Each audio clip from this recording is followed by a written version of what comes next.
Supreme power ನಮಗೆ ಈ ಭೂಮಿ ಮೇಲೆ ಏನು ಕೊಟ್ಟು ಕಳಿಸಿದೆ ಅಂದರೆ ಶ್ವಾಸ. ತುಂಬ ಜನ ತುಂಬ ಚಿಂತೆ ಮಾಡ್ತಾರೆ. ಅರ್ಥ ಮಾಡ್ಕೊಳ್ಬೇಕಾದದ್ದು, ನಾವು ಖಾಲಿ ಕೈಯಲ್ಲಿ ಬಂದಿದ್ದೀವಿ, ಖಾಲಿ ಕೈಯಲ್ಲಿ ಹೋಗ್ತೀವಿ.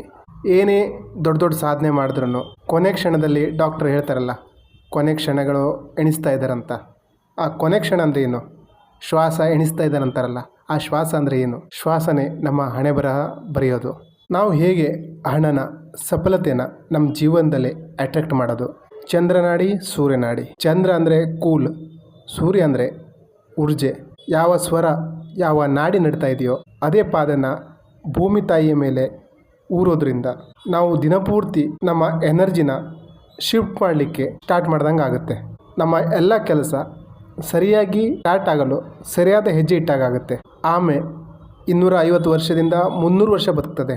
ಯಾಕಂದರೆ ಆಮೆ 1 ನಿಮಿಷಕ್ಕೆ ತುಂಬ ಕಡಿಮೆ ಸಲ ಶ್ವಾಸ ತಗೊಳ್ತದೆ. ನಾವು ಮನುಷ್ಯರು 1 ನಿಮಿಷಕ್ಕೆ 13ರಿಂದ 14 ಸಲ ಶ್ವಾಸ ತಗೋತೀವಿ. ಅದು ಶೆಲ್ಲೋ ಬ್ರೀದಿಂಗ್, ಮೇಲ್ಮೇಲೆ.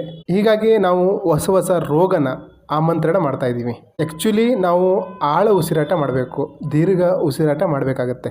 ಶ್ವಾಸ ಹೊಟ್ಟೆ ತನಕ ಬರಬೇಕು, ಹೊಟ್ಟೆ ಉಬ್ಬಬೇಕು, ಅಲ್ಲಿಂದ ನಿಧಾನಕ್ಕೆ ಶ್ವಾಸ ಹೊರಗಡೆ ಬರಬೇಕು. ಸಗುಣ, ನಿರ್ಗುಣ.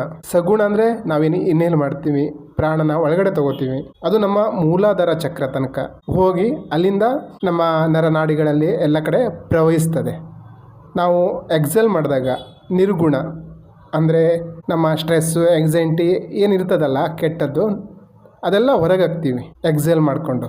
ಎಷ್ಟು ಕೆಟ್ಟದ್ದು ಹೊರಗಡೆ ಹೋಗುತ್ತೋ ಅಷ್ಟು ನಾವು ಫ್ರೀಯಾಗಿ, ಕಾಮಾಗಿ, ಶಾಂತರಾಗಿರ್ತೀವಿ. ನಾವು ನಮ್ಮ ಜೀವನದಲ್ಲಿ ಯಶಸ್ಸು, ಸಫಲತೆ, ಆರೋಗ್ಯ ಎಲ್ಲ ಪಡಿಬೇಕಂದ್ರೂ ಕುಂಭಕ ಶ್ವಾಸನ ಹೋಲ್ಡ್ ಮಾಡೋದನ್ನು ಪ್ರಾಕ್ಟೀಸ್ ಮಾಡಬೇಕಾಗತ್ತೆ. ನಾವು ಶ್ವಾಸ ತಗೊಂಡು ಒಳಗಡೆ ಹೋಲ್ಡ್ ಮಾಡಿದಾಗ ಆಕ್ಸಿಜನ್ ನಮ್ಮ ನರನಾಡಿಗಳೆಲ್ಲ ಪ್ರವಹಿಸ್ತದೆ.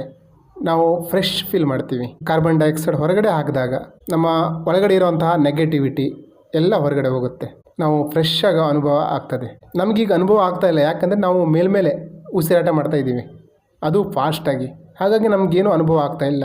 ಇದಕ್ಕೆ ನಾವು ಮೆಡಿಟೇಷನ್ ಆಗಿರ್ಬೋದು, ಅನುಲೋಮ ವಿಲೋಮ ಆಗಿರ್ಬೋದು, ಪ್ರಾಣಾಯಾಮ ಆಗಿರ್ಬೋದು, ಈ ಥರದನ್ನು ಪ್ರಾಕ್ಟೀಸ್ ಮಾಡಬೇಕಾಗತ್ತೆ.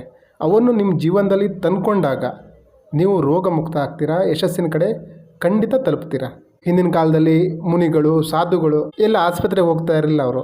ಯಾಕಂದರೆ ಅವರು ಶ್ವಾಸನ ಸರಿಯಾಗಿ ರೆಗ್ಯುಲೇಟ್ ಮಾಡ್ತಾಯಿದ್ರು, ಸರಿಯಾದ ಬ್ರೀದಿಂಗ್ ಮಾಡ್ತಾಯಿದ್ರು.